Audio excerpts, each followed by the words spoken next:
I've been complaining about this shit since December, but I think it's time to rest my case. Where's Chat Noir? More like who's Chat Noir? Shit, that's what the writers are probably asking themselves right now. After this shit, if I were Marinette, I would honestly stay as far away from this family as possible. We start off with Miss Cherry Girl watching Drag Queen's show. You know, the one from Wishmaker. Not a drag race though. Just some show. Wasted opportunity. Anyways, the camera catches some of her stuff on the tables and shit, including Tomo's tablet, and we hear this girl with a wheelchair on the show saying her biggest dream is to travel around the world, but that it's always seemed impossible. The drag queen says they talked about it with the team and they get cut off because of a vision. Was probably going to say they'll give her the opportunity to travel or something. Then it cuts to the news with the only reporter to ever exist, and she announces the miraculized pandemic. Has Miss Knockoff Girl from Nowhere not been hit with the nightmare fairy dust? Is she immune? Sure. She puts on some contacts and her nano wig and hops on her bike. She also takes Tomo's laptop with her plus a helmet because safety comes first. Then we go back to where we left off from confirmation with Marinette and Gabby. She throws a fucking piano at him and nearly impales him with the staff. Okay, whoever choreographed this, I gotta give y'all your credit for real. Like, this looks cool as fuck, I won't lie. Meanwhile, the other kids decide they should start breaking the expensive ass alliance rings that probably cost millions. They decumitize Ivan and his bitch calls him Teddy Bear again. Did someone say Teddy Bear? Stream Teddy Bear by Stacy. The Squid Game guards decide to colonize the whole world and they go to whatever country they want, as if Ladybug would have enough time to go to another country right now. I mean, she realistically could with her space power-up, but I doubt they're also up to date with the power-ups. Marinette's uncle is doing his thing and we see Miss Faye from the Shanghai special. Girl, yes, I missed her. Just wish the next time we saw her wasn't like this. You know, in the worst finale to exist. Her nightmare is that she's not worthy of the prodigious and she turns into a monkey to punch the Squid Game guards. Then we see Suhan with Luca and realize that he's trained this random dude more than the actual guardian of the miraculous. Great decision. Fuck Marinette, am I right? God. I really don't care about these guys, honestly. Then Bunnix comes out of nowhere and tells them they'll be more useful in Paris. They'd be more useful in the trash actually. Ugh, these French people again. Always starting shit. Then the dude from the New York special squirts paint on the Squid Game guards and Miss Lesbian Superwoman crushes the rings. Probably worth millions again. What's with this obsession over the French kids? That's what I'm wondering too. Told y'all French people aren't real. Her nightmare is that she can't solve all the world's problems. Girl. Anyways. That's what Lila wrote in her paper in Confrontation. No? We also see Jess and Ian, and I would be ecstatic if they were in any other episode except this one. Marinette says she'll get the miraculous one by one. The only thing you'll free the world from is your existence. Oh, so he does want her dead. Okay. Strange man. Gabby puts shelter over the rings. She cataclysms it and he tries again. Wait, what were the handcuffs for? Like, seriously, why did she handcuff herself to him? Huh. She gets one of the rings from his finger and doesn't see a Kwame, asks what he did to them, and he once again reminds us he supports slavery. He downright calls them his prisoners and pathetic little beasts in cages. Is he just tone deaf? Like, has the lust you feel for your wife made your brain into fucking spaghetti? Try to tell me this guy is a sympathetic villain again, I swear. Also, OMG, he's so ugly. Anyways, he tells her he'll bend the world to whatever he wants and uses Voyage to fall from the ceiling and breaks the fucking floor. She really said reconfigure these nuts. Then we see another Squid Game guard. Oh my god, y'all are so annoying. Alia and Nino cover him with a French flag looking patriotic as hell and get his ring off. Even this old hag has one? And yeah, of course it's the stupid ass principal. The American heroes are trying to fix broken buildings and shit. Ian tells her lesbian superwoman mom to find Ladybug and Chat Noir. Then it cuts back to Marinette and Gabby. We get more backs and forths and a callback to pretension from their little kitchen fashion debate. He asks how she knows he's Gabriel.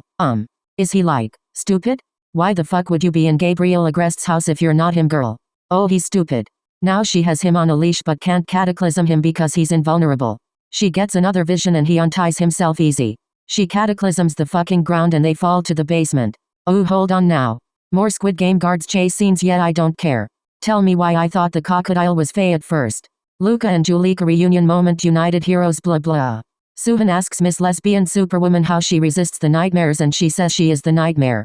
Oh, she gagged me. Lady Dragon barfs on the Squid Game guards and turns them back to normal. These fucks still care about Kagami and Adrian? An Amber Alert ad won't do? Damn. You know what the funniest part is? Adrian and Kagami probably have no idea what's going on right now. Also, the last thing Gabby cares about is finding his son. Like, it's irony all over. We go back to Gabby and Marinette, who is looking for her yo-yo in all this mess. They honestly did not eat from here on. Like, y'all wanna be Cheongsun and Gwynam so bad. She tells him no wish is worth the price the world will have to pay. We will talk about this soon. He sends her almost flying in Emily's casket. He asks her if she's sure no wish is worth that price, and she turns around to witness more horrors. Emily's corpse. Yay. So let's talk about Gabby's wish evolution throughout the seasons. In the first 3 seasons he just wanted his wife back. In the 4th season, he wanted to destroy the world and rebuild a new one where they'll never be apart again. Fucked up but okay. What does he want now that he's closer than ever? Emily to come back to him, and once they've reunited, Adrian and Kagami will be eternal icons of this world. And we'll be here to witness their absolute triumph. His words. Girl, who's we? Like, you can't be for real. This Adrigami Tomoe contract plotline came out of fucking nowhere. Since when was this the plan? Adrian and Kagami forced dating? Can someone explain how this makes any sense? Bro is changing his wish more than he changes his clothes. Like his wish is to have power now. He's supposed to desperately want his wife back but makes a point to exclude her own wants from the equation. This whole season we've been hearing Emily in those videos accept the fact that she'll die and she's fine with it. So he's not doing this for her. He's doing this for his damn self. There's no other reason to do this PR couple shit other than marketing. For himself. Let's say he makes his wish right now and he doesn't change his mind about it. What makes him think Emily would agree with this Adrian and Kagami forced dating eternal icons thing? When he knows she wanted the opposite. Would he change her personality and wishes too? Marinette asks him how many lives he's willing to end in the name of this wish, and he says as many as it takes. He does not give a fuck. Although he just told Nathalie he wouldn't sacrifice any lives like minutes ago and that he's not a monster. Then he reminds us that for Emily's life someone else will have to die, and that for his cataclysm to be cured it will be passed on to someone else. She asks what I was wondering, and he says anyone. Oh, even your son? Ugh. This bitch says nobody matters except them. Add narcissist on the list of red flags. When he says this they show the others that he's also hurt in the process of doing this shit. Potential replacements for Emily's dead-ass state. I get more and more mad the longer this fight goes on.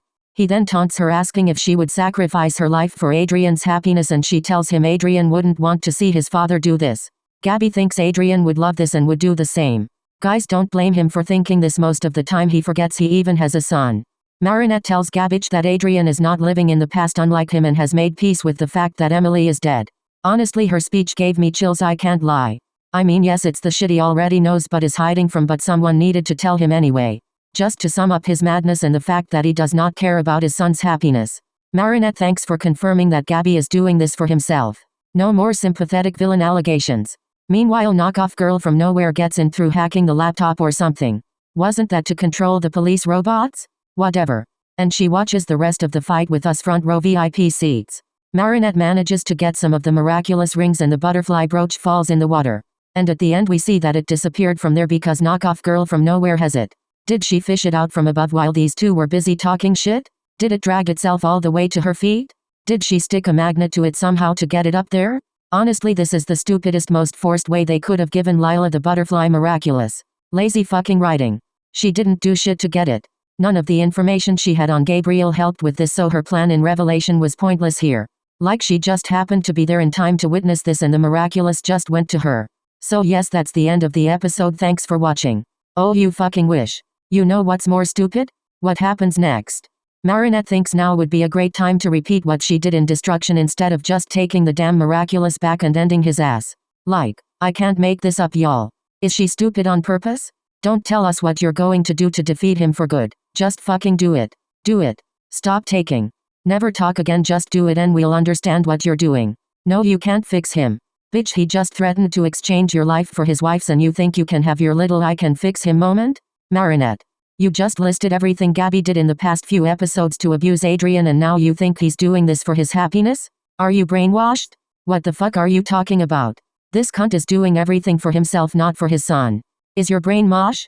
You think now is the perfect time to show him her recordings and let him have his little sob story moment? Kim, people are dying. As for Emily's videos, once again I have to praise the storyboard artists for drawing Emily to actually look sickly instead of the usual yellow barf screen. Also some praise for the storyboard voice actors. Anyways, there's not much I can praise from here on. Then we get Gabby's sob story, boohoo, I don't care if you can't live without her, fucking join her or whatever. Like genuinely fuck you. Not you trauma dumping to this 24-year-old. Like we really don't give a fuck. Was this the writer's attempt at making us feel bad for him? I can't lie, I giggled like, stand up and be a man. Fucking crybaby. You're selling your son's image like it's a product in a post-groomer predator word and you can me to feel sympathy for you? You say you love your wife so much yet you go against her dying wishes and don't respect them even for a moment? You've spent every second after her death abusing your son and doing everything she told you not to. This isn't grief gone wrong, this is straight up psychopathic shit. Like there's something deeply wrong with you. You treat kids like they're objects and you call magical creatures, one of which helped to create your son, your slaves? If it wasn't for them you wouldn't have a son. I feel like the reason he hates the Quamis and acts like a high school bully to them is because Emily worked with one in order to make Adrian, and that's what killed her. But it's not Duusu's fault she died. It's not Emily's fault she died. It was your fucking idea to give her the peacock miraculous as seen in Evolution. You even had the chance to help your past self fix it so she'd never die. Yet you didn't do it. So I blame you. Fucking cunt. You did no research on this magical amulet capable of mass destruction. Gave it to your wife to use because you clearly didn't care about having kids and you want me to feel bad for you. It's been too long. I think we should talk about Gabby's quote-unquote love for Emily. I don't see any of this as love. This is straight up obsession. He's obsessed with the idea of her. If he wasn't and this was genuine love he wouldn't be going against her dying wishes. Boohoo, we couldn't have a child and we made one and everything was perfect until that killed her. Yeah, that's why you isolated him and gave him the same fucking pen for his past 3 birthdays. And that's why the only friends he's ever had until your wife died was Felix and Chloe. Sure, everything was perfect. By that do you perhaps mean everything in bed was perfect? Girl, shut up. Marinette says they can work together to find a solution. Gabby tells her to make a perfect wish so everything will be solved. She says there's no perfect wish because there's always a price, and he realizes he's not going anywhere with her. So he goes back to his psycho-ass self. As if he ever left that. You can see the madness growing back in his eyes and it's so clear. I don't know how Marinette didn't come back to her senses and get back to fighting. Marinette is even more stupid than I thought because she detransforms for no reason and the 2 miraculouses he wants are right in front of him. Even the Quamis know this is bullshit writing because Gabby immobilizes her and takes them both. You stupid bitch. Okay, she did all this on an empty stomach so I'll cut her some slack. But like you cannot fix him, I told you.